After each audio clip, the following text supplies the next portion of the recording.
ക്ലോക്കും കലണ്ടറും ഒരിക്കലും വീടിന്റെ ഈ ഭാഗത്ത് തൂക്കരുത്. എന്നാൽ ഈ ദിക്കിൽ ക്ലോക്കും കലണ്ടറും വന്നാൽ ഭാഗ്യം ഇരട്ടിയാകും. സംഭവങ്ങളുടെ ക്രമത്തെയും അവ തമ്മിലുള്ള ഇടവേളകളെയും സൂചിപ്പിക്കാൻ ഉപയോഗിക്കുന്ന അളവ് സമ്പ്രദായമാണ് കാലം അഥവാ സമയം.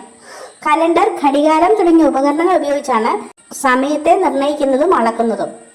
വാച്ച്, ക്ലോക്ക് എന്നിവ തെറ്റായി പ്രവർത്തിക്കുന്നത് മൂലവും ശരിയായ ദിശയിൽ വെക്കാത്തത് മൂലവും ഒരു കാര്യവും സമയത്തിന് നടക്കാതെ പോകാൻ സാധ്യതയുണ്ടെന്നാണ് ഫെങ് ഷുയി പറയുന്നത്. ക്ലോക്ക് പ്രധാന വാതിലിന് അഭിമുഖമായി ഒരിക്കലും വെക്കാൻ പാടില്ല. വടക്കുവശത്തെ ഭിത്തിയിൽ വെക്കുന്നതാണ് ഉത്തമം. കാലത്തെ ക്രമപ്പെടുത്തിയിരിക്കുന്ന കലണ്ടർ ഒരിക്കലും കതകിൽ തൂക്കാൻ പാടില്ല. അത് ആയുസിനെ കുറയ്ക്കും എന്നാണ് വിശ്വാസം. സമയത്തെയും കാലത്തെയും പ്രതിനിധീകരിക്കുന്ന ഒന്നാണ് കലണ്ടർ. അതിനാൽ ഇത് സ്ഥാപിക്കുന്ന ദിശയ്ക്കനുസരിച്ച് ഫലങ്ങൾ വ്യത്യസ്തമായിരിക്കും. കിഴക്ക് ഭാഗത്ത് സ്ഥാപിക്കുന്നത് ശുഭഫലങ്ങൾ പ്രദാനം ചെയ്യും. വളർച്ചയെയും വിജയത്തെയും കുറിക്കുന്ന ഭാഗമാണിത്. സൂര്യോദയ ചിത്രം ആലേഖനം ചെയ്ത കലണ്ടർ ആണെങ്കിൽ ഭാഗ്യം ഇരട്ടിക്കുമെന്നാണ് വിശ്വാസം. കുബേറിന്റെ ദിക്കാണ് വടക്ക് ഭാഗം. വടക്ക് ഭാഗത്തേക്ക് സ്ഥാപിച്ചിരിക്കുന്ന കലണ്ടറിന് അടുത്തായി പച്ച നിറത്തിലുള്ള ചിത്രങ്ങളോ വെള്ളച്ചാട്ടമോ വിവാഹ ചിത്രമോ വെക്കുന്നത് സത്ഫലങ്ങൾ നൽകും. ഊർജത്തിന്റെ സ്വാഭാവിക പ്രസരണമുള്ള ഭാഗമാണ് പടിഞ്ഞാറ്.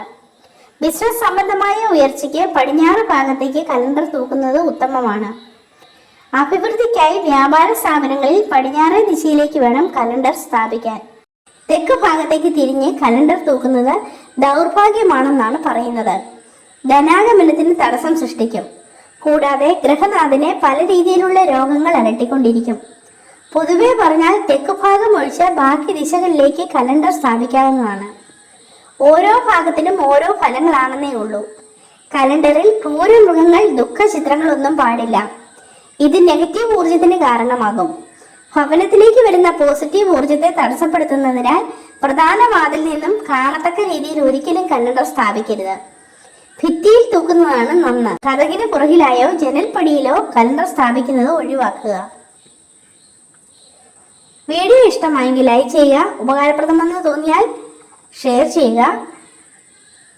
ഇനിയും ഇതുപോലുള്ള വീഡിയോകൾക്കായി സബ്സ്ക്രൈബ് ചെയ്യുക. നന്ദി, നമസ്കാരം.